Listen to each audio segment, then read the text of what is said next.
Herkese merhaba, kanalıma hoş geldiniz. Bugün bu fonda görmüş olduğunuz çok basit salaş kazağı çalışacağız. Aslında ben yeni yıl için planlamıştım ama maalesef evdeki hesap çarşıya uymadı ve yetiştiremedim bebeğimden dolayı. Şöyle bakın, geniş yakalı, yakası bayağı geniş, böyle salaş bir kazak. Şöyle önüne desen koydum. Desenin detaylı yapılışını sizlere gösterdim. Kol için şöyle sadece haroşa ve düz örgülerden oluşan bir model çıktı ortaya. Şöyle bakın, bu şekilde. Yapımı gerçekten çok kolay. Sizler dilerseniz modelde değişiklikler yaparak da uygulayabilirsiniz. Ben toplamda 4,5 yumak ip kullandım. S beden için uygun. Sizler dilerseniz kendi bedeninize göre çok rahat ayarlayabilirsiniz. Eni bence gayet geniş. Boyu crop oldu. Boyun daha uzun istiyorsanız şu mesafeyi biraz daha uzun tutabilirsiniz. Yani yaka kesmesine benim kadar erken geçmezsiniz. Biraz daha geç geçersiniz. Bu şekilde istediğiniz gibi ayarlayabilirsiniz. Yapımı çok basit. Şöyle 7 milim şiş kullandım. Misina alışveriş sadece bunu kullandım. Dediğim gibi 4,5 yumak ip kullandım. O zaman vakit kaybetmeden videomuza geçelim. İyi seyirler. Kullandığım iple başlamak istiyorum. Sensi Super Soft'un bu güzel kırmızı rengini kullanacağım. Şöyle içeriğine bakalım. %100 premium akrilik. Çok güzel yapısı, çok hafif bir ip. Ben gayet memnun kaldım. Sizlere de tavsiye ederim. Tahmini olarak 5 yumak kullanırım diye düşünüyorum. Şimdi öncelikle şundan bahsetmek istiyorum. Bu normalde 5,5'la örülebilir denmiş üzerinde ama ben daha yumuşak dokulu bir kazak istediğim için 7 numara şiş kullandım. Bu ahşap şişlerim 7 numara. Elimi de gevşek tuttum ve bakın bu şekilde gayet güzel salaş bir kazak oldu. Kazaklarda benim en sevdiğim şey böyle yumuşak dokulu olması. Üzerimize giydiğimizde ağırlık yapmaması. İşte bu ip sayesinde de ne yapmış olacağız, aslında buna ulaşmış olacağız. Şimdi öncelikle kazağın ön kısmından bahsetmek istiyorum. Kazağımızın önüne şöyle bakın düz haroşa ve bu burgulardan oluşan, Y burgulardan oluşan bir model koydum. Şöyle öncelikle önden ilmek sayısından bahsetmek istiyorum. 90 ilmek başladım. 90 ilmeği şöyle sayalım kaç sıra.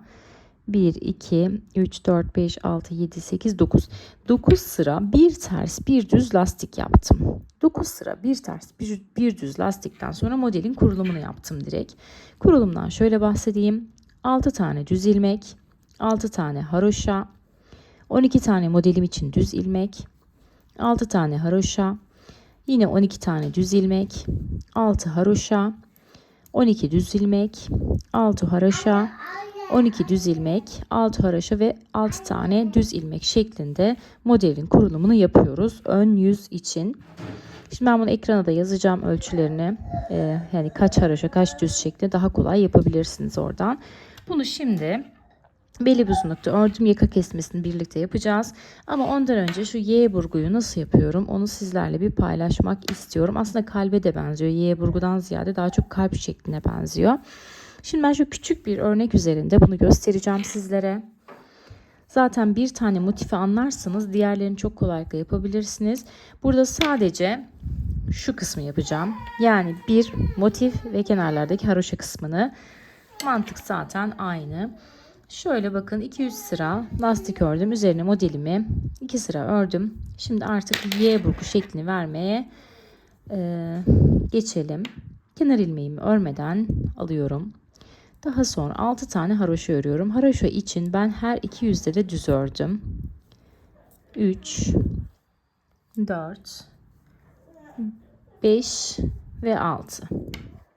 Daha sonra geldik 12 tane düz ilmeğim var. Burgumuzu yapmaya. Bunun için 3 tane ilmeği kenarda bırakıyorum. Şöyle 4, 5 ve 6. ilmeklere giriyorum. Daha sonra bunları şişten çıkarıyorum.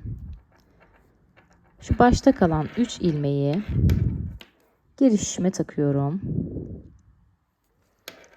Bakın. Bu şekilde. Ve şöyle tekrar şişime takıp öreceğim. Yani ne yapmış olduk aslında? İlmeklerin yerini değiştirmiş olduk. Evet, bakın şöyle bir sağa doğru bir burgu yapıyoruz. Şimdi sırayla 6 tane ilmeğimizi 1,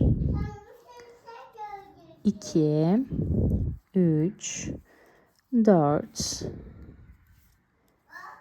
5 ve 6.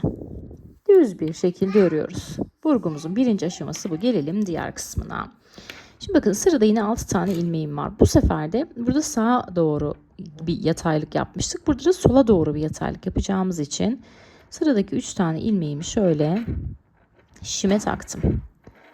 Daha sonra şu arkadaki 3 ilmeği düz bir şekilde örüyorum. 1, 2 ve 3. Ardından da buradaki 3 ilmeğimi yine düz bir şekilde örüyorum. 1, 2 ve 3.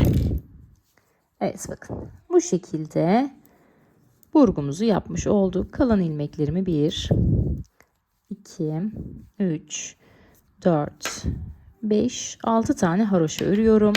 Kalan son kenar ilmeğimi de düz bir şekilde örüyorum. Burgumuzun birinci aşaması bu. Bu şekilde burgumuzu yapıyoruz. Daha sonra modelde hiçbir değişiklik yapmadan ilmekleri gördüğümüz şekliyle örüyoruz. Düzleri düz örüyoruz. Haroşaları yine haroşa olarak her iki yönde de düz ördüm. 2, 3, 4, 5 ve 6.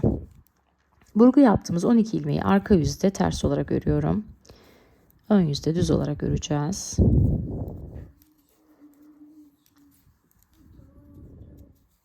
Sekiz, 9, 10, 11 ve 12. Şimdi buradaki yine 6 ilmeği haroşa olarak örüyorum. 1, 2, 3, 4, 5 ve 6. Son normal ilmeğimi de ters veya düz fark etmez. Kenar ilmeği olduğu için ördüm. Şimdi geldik bakın örgünün ön yüzüne. Bu şekilde şuradan sayacağız. İlmeklerimiz 10 tane olacak şekilde. Şuradan göstereyim bakın. 10 sıra olacak şekilde. Bakın böyle. 1, 2, 3, 4, 5, 6, 7, 8, 9, 10. 10 sıra ördükten sonra tekrar bu burgu işlemini yapacağız. Şimdi ben şuradan saydığımdan itibaren 10 sıra olacak şekilde önde düz burayı, arkada ters olacak şekilde, haroşaları da her iki yönde düz olacak şekilde örüp geliyorum. İkinci kez burguyu göstereceğim. Sonrası zaten tekrardan ibaret. Evet 10 sıra modelimi düz bir şekilde ördüm. Şimdi tekrar burgu yapacağız. Düşeceksin kızım. Kenar ilmeğini yine örmeden alıyorum. 6 tane haroşamı düz olarak örüyorum. Ardından geliyorum tekrar burguya. 4, 5 ve 6. ilmekleri şöyle ayırıyorum. İlk 3 ilmeği tekrar şişime takıyorum. Sonra bu ayırdığım ilmekleri şişime tekrar takıyorum ve ilk burgumu yapıyorum. Ardından da bunları 6 tane ilmeğimi 3, 4, 5, 6.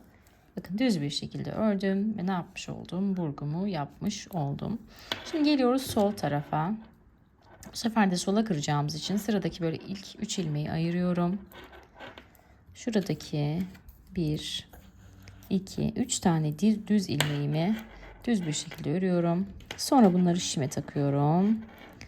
Ve bunları da düz bir şekilde örüyorum. Çok basit bir örnek. Düz bildiğiniz düz örgü yani. Sadece 10 sırada bir bu işlemi yapacaksınız. Onun dışında hiçbir numarası yok ve bence duruşu da gayet güzel. Bakın bu şekilde. Şimdi ip farkından dolayı bunda gözünüze farklı görünmesin. Aynı, hiçbir farkı yok. Bakın duruşumuz bu şekilde. Şimdi ben önle devam ediyorum. Modelimiz bundan ibaret. Mantığı bu şekilde. Şöyle bakın kaç burgu başlangıçlarını sayalım. 1, 2, 3, 4, 5, 6. 6 tane burgu yaptıktan sonra bakın 6. burgumu da 2 sıra ördükten sonra şimdi kesmeye geliyorum. Şöyle bakın kenarlardaki burgularımız var. Ortadaki 2 burgumuz var. Ortadaki iki burgunun şöyle düz ilmeklerinin ilk 3 tanesini düz bir şekilde ördüm. Ardından şimdi sol tarafın kesmesi için ortayı keseceğiz. Sıradaki ilmeğimi düz ördüm. Bir sonrakinde düz ördüm. Ve içinden geçirdim. Yaka kesmesiyle başlıyoruz. Bakın ilk kesmemi yaptım. Şimdi sıradakini düz örüyorum. Kesiyorum. İlmeklerimi düz gördüklerimi düz örüp kesiyorum. Ters gördüklerimi de yine ona göre hepsi şu an ilmekleri yani gördüğüm şekliyle örüp ne yapıyorum? Kesiyorum. İçinden geçiriyorum.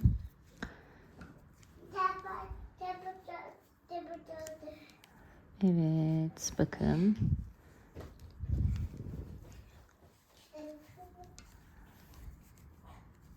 İlk yaka oyuntusuyla başlayalım.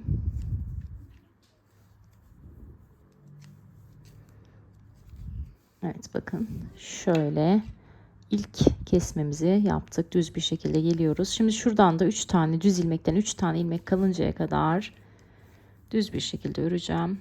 Keseceğim yani.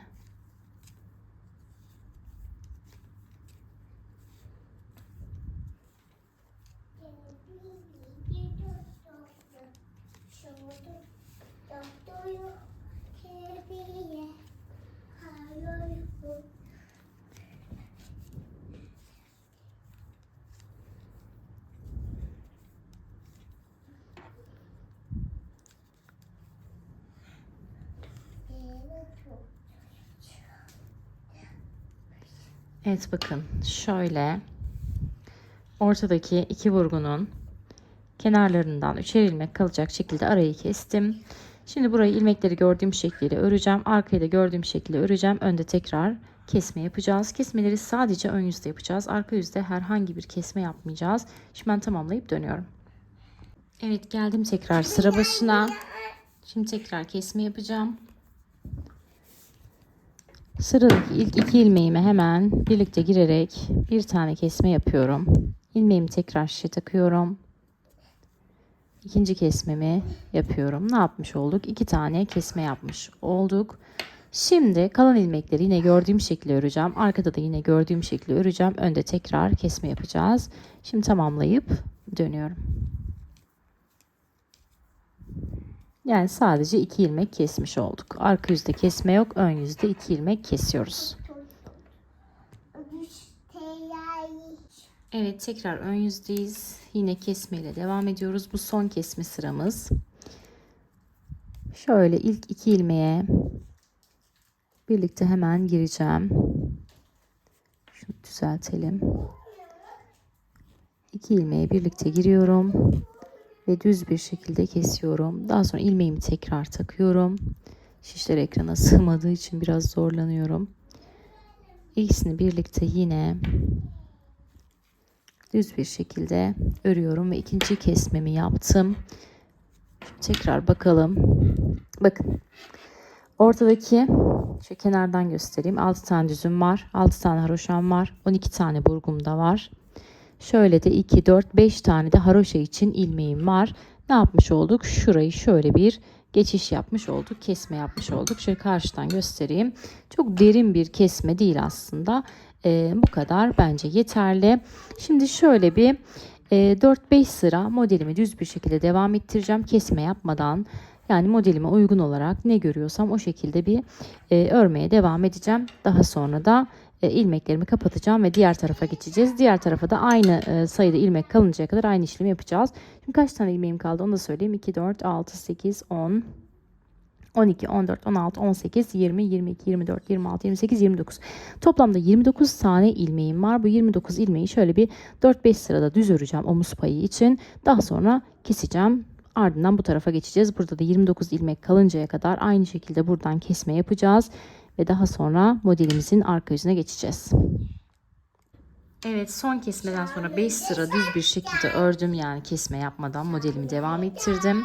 Şimdi örgünün arka yüzündeyim. Ve kesmemi yapacağım.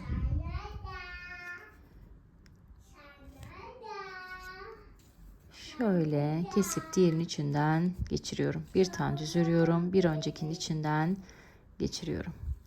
Düz ördüm. Bir öncekinin içinden geçirdim. Düz ördüm. Bir öncekinin içinden geçirdim. Bu şekilde kesmemizi yapıyoruz. 29 tane ilmeğimiz kaldı. Bunları çok sıkmayarak, yani elimizi gevşek bırakarak güzel bir şekilde keselim. Yakamızın bir tarafı hazır. Diğer tarafında aynı mantıkla yapıyoruz. Aynı burada yaptığımız sıralamayı yapıyorsunuz. Hiçbir farkı yok. Bunu baba yaptı. Ben bunu baba. Evet, bakın bu şekilde sıra sonuna kadar bütün ilmeklerimi kesiyorum. Evet, kesmeyi bitirdim. Son ilmeğimi de şöyle zincir çekerek kapatıyorum ve ipimi kesiyorum. Şöyle bir göstereyim, bakın yaptığımız kesme. Netleştirelim. Evet, bu şekilde şurayı yaka için omuz için bıraktım. Bir bu kadar da arka taraftan bırakacağız ve bu şekilde omzumuzu oluşturacağız. Şöyle bakın, şurada başlamıştık kesmeye. Gayet güzel geniş bir yaka aldık. Üzerinde haroşa ile böyle salaş bir yaka yapacağız. Evet, bu şekilde. Şimdi bir tarafını kestik, diğer tarafı da aynı mantıkla yapalım. Hiçbir farkı yok. İnanın göstersem aynı işlemi yapmış olacağım. O yüzden de göstermeye gerek duymuyorum. Şimdi arka yüz için yine 90 tane ilmek atıyoruz. Yine 9 sıra bir ters bir düz bu şekilde lastik yapıyoruz. Ardından da bakın şu bununla aynı uzunlukta oluncaya kadar, yani şuradan bir 2 sıra kalıncaya kadar, burayı saymıyoruz ense olacağı için orayı daha yüksek öreceğiz. Şuradan bakın 3 sıra diyelim, pardon 2 demeyelim, bir sıra kesme yaparız, 2 sırada düz öreriz. Şuradan 3 sıra kalıncaya kadar şu mesafeyle düz bir şekilde haroşamızı örelim. 90 ilmeği sadece haroşa öreceğiz. Önde ve arkada düz ya da önde arkada ters şekilde. 3 sıramız kalıncaya kadar örelim. Daha sonra bir de ense oyuntusunu göstereceğim ve kollarla devam edeceğiz. Şimdi tamamlayıp dönelim. Evet, arka bedeni şöyle ben ördüm. Bakın diğerinden 3 sıra az olacak şekilde. Yani en son şu kapattığımız kısmı görüyorsunuz. Şuraya gelecek şekilde, bakın buraya gelecek şekilde artık kendi bedeninize göre ayarlarsınız. Uzunluğunu vermiştim zaten. Örüyorsunuz düz bir şekilde. Bu 3 sıra kalınca da kesme yapacağız. Şimdi bakın 30 tane ilmeğimi, 32 değil, 30 tane ilmeğimi ben düz bir şekilde ördüm. Geldim bu kısma. Yine de emin olmak için sayalım ilmeklerimizi. 2, 4, 6, 8, 10, 12, 14, 16, 18, 20, 22, 24, 26, 28, 30. Evet. 30 tane ilmeği ördükten sonra şöyle bakın aradan kesme yapacağız ense oyuntusu için. 2 ilmeğe girdim, kestim. Sonrakine girdim, kestim.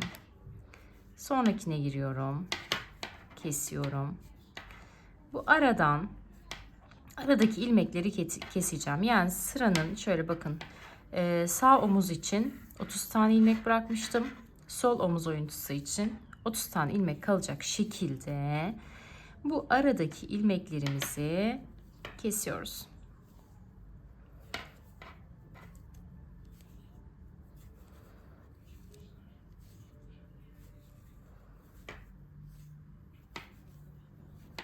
Evet. 30 tane ilmek kalacak şekilde burayı kesip geliyorum. Evet, 30 tane ilmeğim kaldı. Bakın aradaki ilmekleri kestim. Şimdi sıramı normal modelime uygun şekilde tamamlayacağım. Diğer sıranın başında, arkayı da normal bir şekilde öreceğim. Diğer sıranın başında, yani tekrar ön yüzde kesme yapacağız ense için. Şimdi burayı ben tamamlayayım. Daha sonra döneceğim.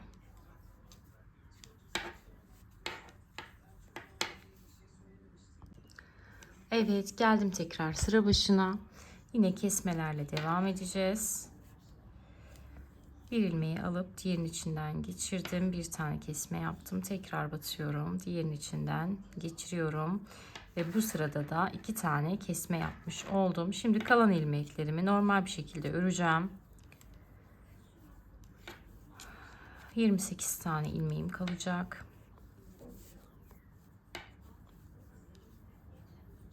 Bu sırayı bitirdikten sonra da sadece yani bir sıra kesme yapmış olacağız. Ense oyuncusu olduğu için çok derin bir kesmeye gerek olmayacak. Arka yüzde de artık ilmeklerimizi tamamen kapatacağız. Ve bir tarafını bitirmiş olacağız. Ardından da burada yaptığımızın aynısını diğer omuza da yapacağız. Ve artık arkayı bitirmiş olacağız. Evet bakın. Ense oyuncusu için şöyle ördükten sonra bir sırada düz öreceğim. Direkt çok da böyle enseye yapışık olsun istemiyorum. Ön yüzde kesmemi yapacağım.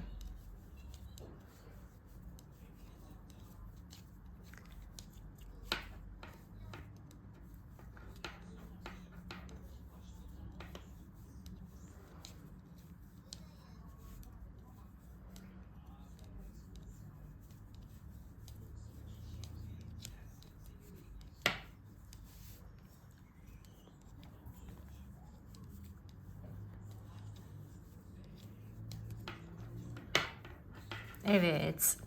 Kesme yaptıktan sonra arkada bir sırada düz ördüm. Tekrar ön yüzdeyim. Şimdi artık ilmeklerimi örerek kapatacağım. Hemen giriyorum, örüyorum ve bir öncekinin içinden geçiriyorum. İlmeğe girdim, haroşa olarak ördüm, bir öncekinin içinden geçirdim. Bu mantıkla 28 tane ilmeğimi kapatıyorum. Bakın. Şöyle biz ense oyuncusunu yapmış olduk gördüğünüz gibi. Şimdi burayı kapatayım. Diğer tarafa da aynı işlemi tekrarlayacağız. 30 ilmeğimiz var. Bir sırada kesme yapıp 2 ilmeği keseceğiz. Ardından 2 sıra düz bir şekilde örüp ilmeklerimizi kapatacağız ve daha sonra bedenle birleştireceğiz. Şimdi ben tamamlayıp döneceğim. Ardından da kollarla devam edeceğiz. Evet, beden kısmını diktim, birleştirdim. Şöyle geniş bir yaka yapacağız.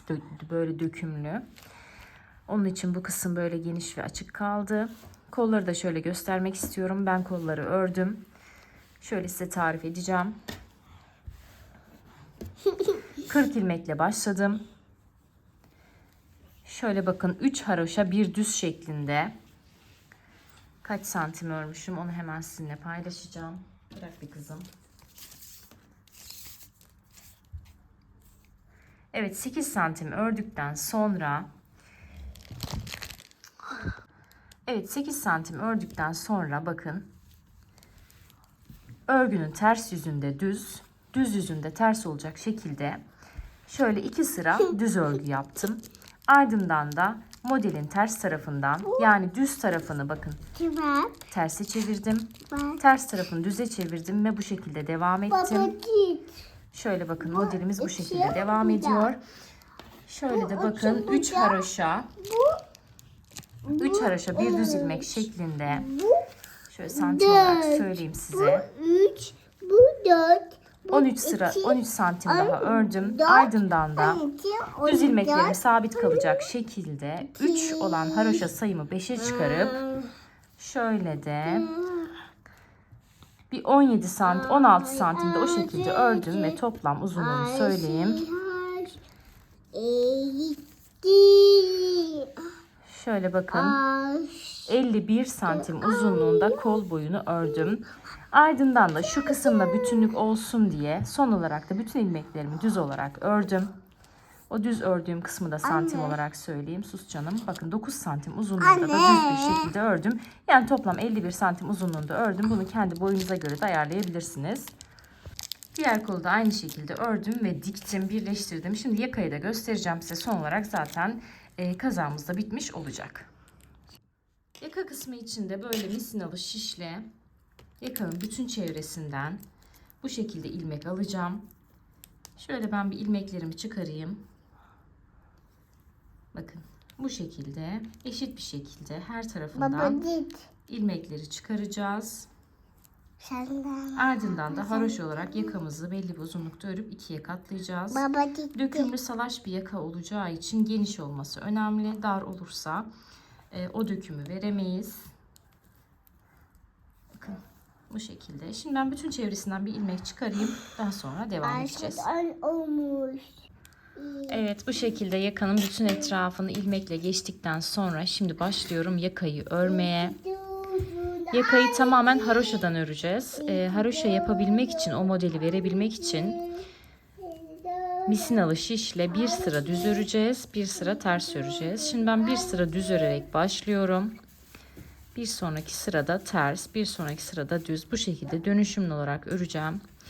Daha sonra ne kadar ördüm, kaç santim uzunluğunda ördüm, onu da sizlerle paylaşacağım. Bakın bu şekilde. Önce bir sıra düz örüyorum. Sonra bir sıra ters öreceğim.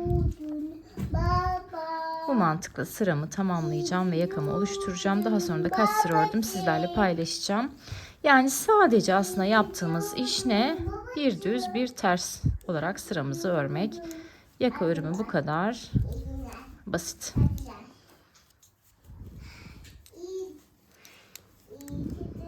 Evet, son olarak da bakın yakayı toplam 16 sıra haroşa olacak şekilde ördüm. Yani 16 çarpı 2 şeklinde sıra olarak da düşünebilirsiniz. Şöyle bakın, daha sonra da böyle kıvırdım. Geniş bir yaka yaptım ve kazağımız hazır. Eni oldukça geniş, salaş. Kollarının boyunda şöyle göstereyim, bakın bu şekilde gayet uzun. Şöyle katlayarak kullanıyoruz. Bu şekilde gayet güzel bir kazak elde etmiş olduk. Yapımı gerçekten çok basit. Sadece ben başına oturup fırsat bulamadım bebeğimden ötürü. Şimdi zaten beni rahatsız ediyor. Evet, bu şekilde kazağımız. Umarım siz de denersiniz. Deneyeceklere kolaylıklar diliyorum. Lütfen kanalımı beğenip abone olmayı ve yorum yapmayı unutmayın. Detaylı fotoğraflarını Instagram hesabımda paylaşacağım. Oradan da beni takip edebilirsiniz. Başka bir projede görüşmek dileğiyle. Hoşça kalın.